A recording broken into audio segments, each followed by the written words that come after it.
Assalamualaikum warahmatullahi wabarakatuh.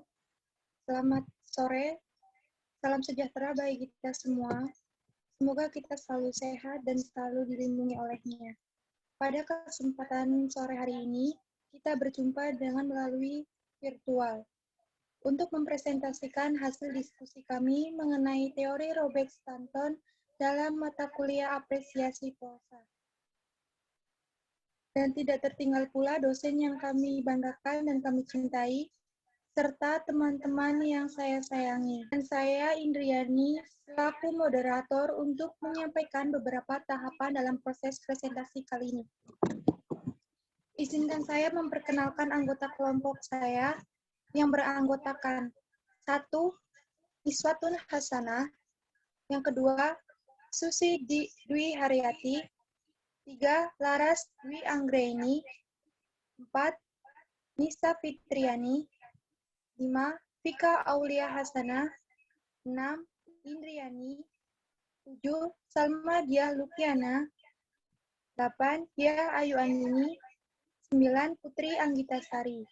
Pemateri yang pertama, yang akan disampaikan oleh Vika Aulia Hasanah. Baik, terima kasih kepada moderator yang telah mempersilahkan saya untuk membacakan materi mengenai teori struktural Robert Stanton.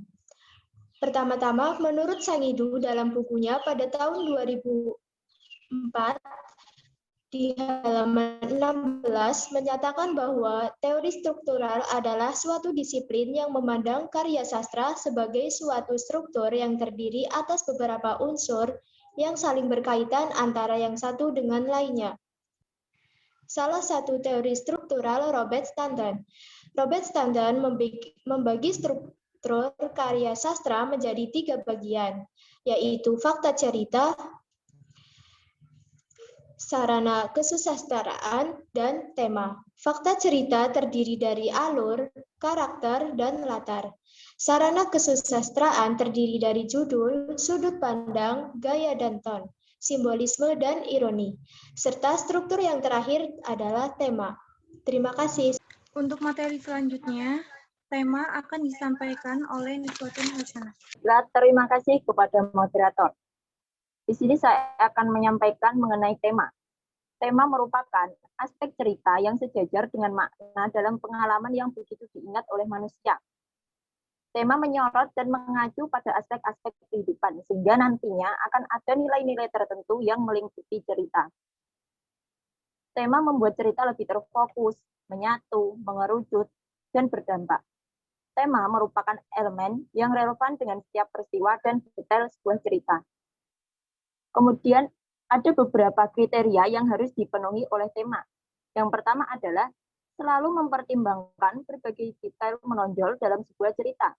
Yang kedua, tidak terpengaruh oleh berbagai cerita yang saling berkontradiksi atau bertentangan. Kemudian yang ketiga adalah tidak sepenuhnya bergantung pada bukti-bukti yang tidak secara jelas diutarakan. Yang keempat, diujarkan secara jelas oleh cerita bersangkutan.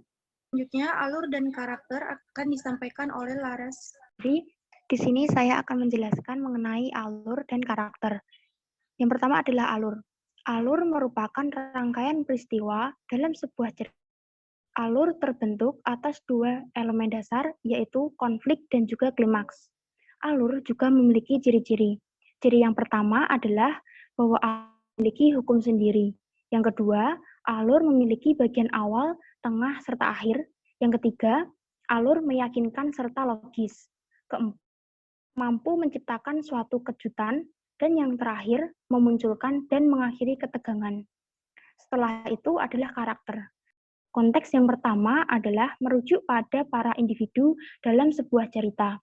Lalu konteks yang kedua adalah merujuk pada percampuran dari berbagai kepentingan, keinginan, emosi, serta prinsip moral. Selanjutnya materi akan disampaikan oleh Diah Ayu Andini. Baik, di sini saya akan menyampaikan mengenai latar. Latar merupakan suatu landasan atau tumpuan yang mempunyai arti tempat, memiliki hubungan waktu, dan lingkungan sosial tempat terjadinya peristiwa-peristiwa yang diceritakan. Latar merupakan pelukisan tempat, waktu, maupun situasi terjadinya suatu peristiwa. Wandarti pada bukunya tahun 2009 di halaman 44. Materi yang selanjutnya akan disampaikan oleh Susi Dwi Haryati, judul dan sudut pandang. Kepada Susi, saya persilakan. Terima kasih. Judul.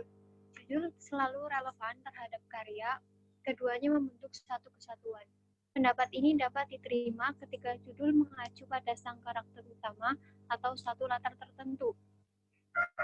Akan tetapi, bila judul tersebut mengacu pada satu detail yang tidak menonjol, judul semacam itu acap menjadi petunjuk makna cerita bersangkutan. Sudut pandang. Pusat kesadaran tempat kita dapat memahami setiap peristiwa dalam cerita. Dinamakan sudut pandang yang terbagi menjadi 4. 1. Orang pertama utama. Karakter utama bercerita dengan kata-katanya sendiri. Kedua, orang pertama sampingan, cerita dituturkan oleh satu karakter bukan utama. Yang ketiga, orang ketiga terbatas. Pengarang mengacu pada semua karakter dan memposisikannya sebagai orang ketiga, tetapi hanya menggambarkan apa yang dilihat, didengar, dan dipikirkan oleh satu karakter saja. Dan yang terakhir, orang ketiga tidak terbatas. Pengarang mengacu pada setiap karakter dan memposisikan dirinya sebagai orang ketiga. Terima kasih. Materi yang selanjutnya akan disampaikan oleh Anggita Sari. Menurut Stanton, simbolisme dalam fiksi dapat memunculkan 3 efek yang bergantung bagaimana simbolisme itu digunakan. Efek yang pertama adalah simbol dalam sebuah cerita menunjukkan makna cerita tersebut. Efek yang kedua, simbol yang muncul atau ditampilkan dalam sebuah cerita yang berulang kali mengingatkan akan beberapa elemen konstan dalam semesta cerita. Dan efek yang ketiga adalah simbol yang muncul dengan konteks berbeda dalam membantu kita dalam menentukan tema cerita. Selanjutnya akan disampaikan oleh Salma Dwi Haryati, Yaitu gaya. Gaya adalah cara pengarang dalam menggunakan bahasa. Perbedaan gaya setiap pengarang secara umum terletak pada bahasa dan menyebar dalam berbagai aspek, seperti kerumitan, ritme, panjang pendek kalimat, detail, humor, kekonkretan, banyaknya imaji, dan metafora. Di samping itu, gaya juga bisa terkait dengan maksud dan tujuan sebuah cerita. Selanjutnya yaitu tone. Tone adalah sikap emosional pengarang yang ditampilkan dalam sebuah cerita. Tone ini bisa tampak dalam berbagai wujud, misalnya ringan, romantis, misterius, senyap, bagi mimpi, dan penuh perasaan. Materi yang selanjutnya akan disampaikan oleh Anissa mengenai tema cerita dan ironi. Tema cerita adalah inti permasalahan yang hendak dikemukakan pengarang dalam karyanya. Oleh sebab itu, tema merupakan hasil konklusi dari berbagai peristiwa yang terkait dengan penokohan dan latar. Ironi, menurut Aminuddin 2013-246 mengumumkan bahwa majas ironi ialah gaya bahasa yang mengandung pengertian tersembunyi melalui cara yang eksplisit. Artinya, pengertian yang jelas-jelas berbeda, bahkan kebalikan dari makna sebenarnya. Tone ironi atau tone verbal digunakan untuk menyebut cara berekspresi yang menggunakan makna dengan cara berkebalikan. Stanton 2007-72. Presentasi dari kelompok kami. Adapun kesimpulannya, teori Robert Station adalah teori struktural yang dikenal dalam dunia sastra. Teori struktural adalah suatu disiplin yang memandang karya sastra sebagai suatu struktur yang terdiri atas beberapa unsur yang saling berketerkaitan menjadi 3 bagian. Yang pertama, fakta cerita. Yang kedua, sarana kesastraan. Yang ketiga, tema cerita. Fakta cerita terdiri dari alur, karakter, dan latar.